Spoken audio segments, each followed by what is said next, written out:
Hi hello నమస్తే welcome to my channel మళ్ళీ food blogs. ఈరోజు అయితే మంచి ఫ్రెష్ చేపలు అనమాట. ఇవి మా ఊర్లో దొరుకుతాయి. ఇవి కోనాపురం దగ్గరికి అయితే వెళ్ళి నేనైతే చేపలు అయితే తెచ్చుకున్నాను. 3 చేపలు అయితే తెచ్చాను. 4.5 కేజీ వచ్చాయి. మిగిలిన పీసులన్నీ మా ఫ్రెండ్కి అయితే తీసుకెళ్తున్నాను. ఈ తోకలు మాత్రమే నేను ఫ్రై చేస్తున్నాను అనమాట. చాలా అంటే చాలా బాగా నీట్గా క్లీన్ చేశాను. చూడండి చేప ఎంత ఫ్రెష్గా ఉందంటే అంత ఫ్రెష్ చేప ఉందన్నమాట. లైవ్ అనమాట. మా ఫ్రెండ్ దగ్గరికి వెళ్ళి అదే పనిగా తెచ్చుకున్నాము. చేప చూడడానికి మీకు కనిపిస్తూ ఉంది కదా, అంత ఫ్రెష్గా ఉంటేనే చేప అలా ఉంటుంది. ఆ చేపకైతే మొత్తానికి అన్ని ఘాట్లు పెడుతున్నాను అనమాట. ఎందుకంటే మనకు మసాలా దానికి పట్టాలి కాబట్టి, అందులో లాస్ట్ భాగం కాబట్టి, తోక కాబట్టి ఇంకా దీనికైతే మొత్తం అంతా ఘాట్లన్నీ పెట్టేశాను. ఘాట్లు పెట్టేసి మనకు చేపకు కావలసిన మసాలాలన్నీ రెడీ చేసి మొత్తం అంతా పూసేస్తున్నాను అనమాట. ఆ చేపకు అంతా బాగా మసాలా పట్టించి ఒక అరగంట సేపు అలా పక్కన పెట్టాను. అంతలోపల వచ్చేసి ప్యాన్ పెట్టి దానిపైన ఆయిల్ అయితే వేస్తున్నాను.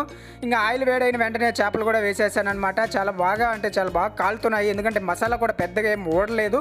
అంటే మనకు మసాలా దానికి బాగా పడితే 1 గంట 2 గంటలు పెడితే మనకు మసాలా అనేది విడిపోకుండా ఉంటుంది.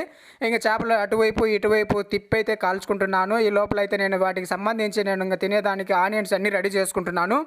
చుట్టువైపులా తిప్పి మనము చేపను, ఎందుకంటే పల్చగా ఉంటుంది కదా, ఆయిల్ అంతా చుట్టూ తిప్పి కాల్చాను అనమాట. బాగా వచ్చింది, చాలా బాగా వచ్చింది. చూడండి ఎంత క్రిస్పీగా వచ్చిందంటే నాకైతే నోరు ఊరిపోతుంది. ఇంకొచ్చేసి నేను మా ఫ్రెండ్ ఇంటికి వెళ్ళాను, శివ ఇంటి దగ్గర. శివ వచ్చేసి ఈరోజు కొబ్బరి చట్నీ అయితే చేశాడు, ఆయన చేతులతో చేశాడని చెప్పి మిక్సీలో చట్నీ కూడా వదలలేదు. ఇంక నేను అయితే తినడం స్టార్ట్ చేశాను. ఇది తింటున్నాను. చూడండి చాలా అంటే నాకైతే మాత్రం మంచి టేస్ట్ అనిపించింది. చాలా కమ్మగా ఉందన్నమాట. ఎక్కువ స్పైసీ అయితే లేదు.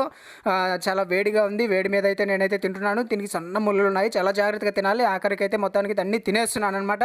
ఇంకా లాస్ట్లో ఈ తోక కూడా చాలా టేస్ట్గా ఉంది. దాన్ని కూడా తినేద్దామా అన్నంతగా నాకైతే అనిపించింది అనమాట. మీరు కూడా ఇలాగే చేసుకోండి. చాలా అంటే చాలా క్రిస్పీగా టేస్ట్